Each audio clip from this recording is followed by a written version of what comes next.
Hello दोस्तों, happy Makar Sankranti. जैसा कि मैंने आपको कल भी बताया था कि कुछ लोग 14 तारीख में भी मकर संक्रांति का त्यौहार मना रहे हैं और कुछ 15 में मनाएंगे। तो मैं आपको बताना चाहता हूं कि जो सूर्य भगवान है, मकर संक्रांति का त्यौहार क्यों मनाया जाता है। कहते हैं इस दिन भगवान सूर्य धनु राशि में से निकलकर मकर राशि में प्रवेश करते हैं, तो सूर्य मकर संक्रांति का त्यौहार मनाया जाता है। इस बार 15 तारीख की सुबह और 14 तारीख की रात्रि को 2:54 पर सूर्य भगवान मकर राशि में प्रवेश कर रहे हैं। तो इसीलिए मकर संक्रांति का त्यौहार 15 तारीख में मनाया जाना विशेष फलदायी रहेगा। आपको यह पता होना चाहिए कि मकर जो राशि है वो शनिदेव की राशि है और सूर्यदेव शनिदेव के पिता हैं। तो इस दिन पिता और पुत्र का मिलन भी होता है, यानी कि पिता अपने बेटे शनि के घर जाते हैं। तो इसीलिए इसका फल बहुत ही शुभदायी होता है।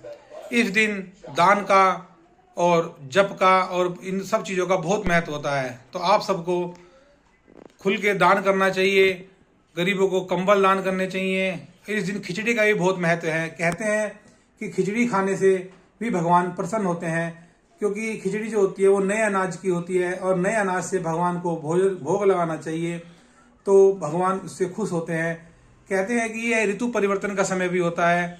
इस दिन हमें अपना जो हम अब तक मिठाइयाँ, तेल वाले खाने और ड्राई फ्रूट्स वाले खाने आते हैं, उनको छोड़कर हमें सिंपल भोजन की तरफ जाना चाहिए। इसीलिए इस दिन खिचड़ी बनाई जाती है।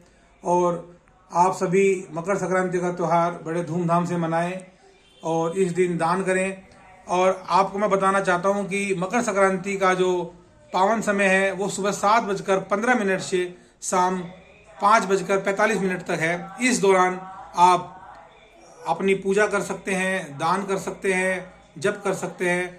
आप सबको सुबह 12 बजे से पहले कोशिश कीजिएगा, 12 बजे से पहले उठकर पूजा करें और सूर्य भगवान को जल दें, अर्घ्य दें। कहते हैं कि सूर्य भगवान को जल देना भी बहुत शुभदायी होता है।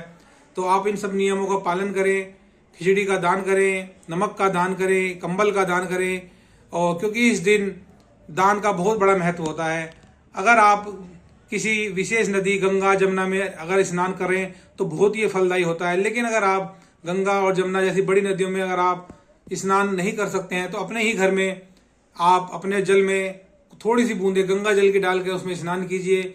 इसका भी आपको पूर्ण फल लगता है। इसलिए मकर संक्रांति का त्यौहार बड़े धूमधाम से मनाया जाना चाहिए। आप सभी मकर संक्रांति का त्यौहार बड़े धूमधाम से मनाएं। हैप्पी मकर संक्रांति।